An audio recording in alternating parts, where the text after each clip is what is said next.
1928, the Simon Commission was formed by the British. The appointed of this commission came as the great shock to the Indian people, as no Indian was made its member. 1928 में Simon commission Bharat में formed हुआ जो British की तरफ से था. The appointment, और इस अपॉइंटमेंट ने इंडियंस को बहुत ज़्यादा शॉक किया, इसलिए क्योंकि इसमें एक भी इंडियन मेंबर नहीं था. There were lot of protest again this commission. इस कमीशन के खिलाफ बहुत सारा प्रोटेस्ट किया लोगों ने. In one such protest Lala Lajpat Rai receive several injury and he died. और इस प्रोटेस्ट का एक सबसे बड़ा जो नुकसान हुआ वो लाला लाजपत के राय के सर पे किसी ने लाठी मार दी, जिससे उनको बहुत ज़्यादा इंजरी हुई और वो मर गए. Chandrashekhar Azad, Bhagat Singh, Rajguru, Sukhdev, Roshan Singh and Ashfaqulla Khan were some other prominent revolutionary freedom fighters. और ये कुछ और फ्रीडम फाइटर्स हैं. Bhagat Singh threw a bomb in a central assembly and offered himself for arrest. Bhagat Singh ने क्या किया कि सेंट्रल असेंबली में बम फेंक दिया, जिससे वो अरेस्ट हो गए. About 30 young man were arrested in the bomb conspiracy case. और इस केस में 30 लोग गिरफ्तार किए गए. भगत सिंह, राजगुरु, सुखदेव वर हैंग्ड टू डेथ. और इसी केस के खिलाफ इनको भगत सिंह, राजगुरु और सुखदेव को फांसी दे दी गई. In 1929 the Indian National Congress held one of its session at Lahore.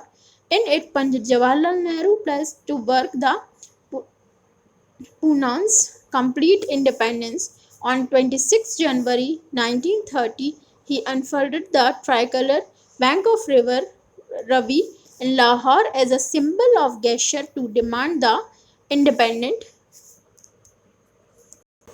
1929 में क्या था, इंडियन नेशनल कांग्रेस में एक सेशन हुआ था लाहौर में, जिसमें पंडित जवाहरलाल नेहरू ने 26 जनवरी 1930 को तिरंगा ट्राई का वो करके भारत को आज़ाद करवाने की मांग की. इन 1930 Mahatma Gandhi began another important movement called the disobedient movement. During this movement, he asked the people of his disobey the British government peacefully and non-violently.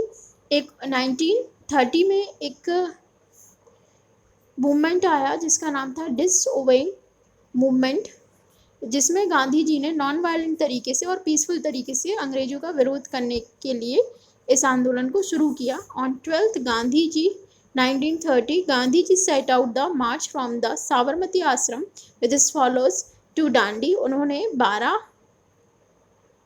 मार्च 1930 में साबरमती आश्रम से डांडी के लिए एक यात्रा की. He walked from 24 days covering 300 kilometre. वो 25 दिनों तक पैदल चलते रहे और उन्होंने 300 किलोमीटर की यात्रा की. Arriving at Dandi, a small coastal village, he broke the salt law by making salt for the sea water and was arrested for doing this. उन्होंने जो सॉल्ट लॉ था, नमक कानून, उसको तोड़ा और जो सी का वाटर होता है, समुद्र पानी से नमक बनाया.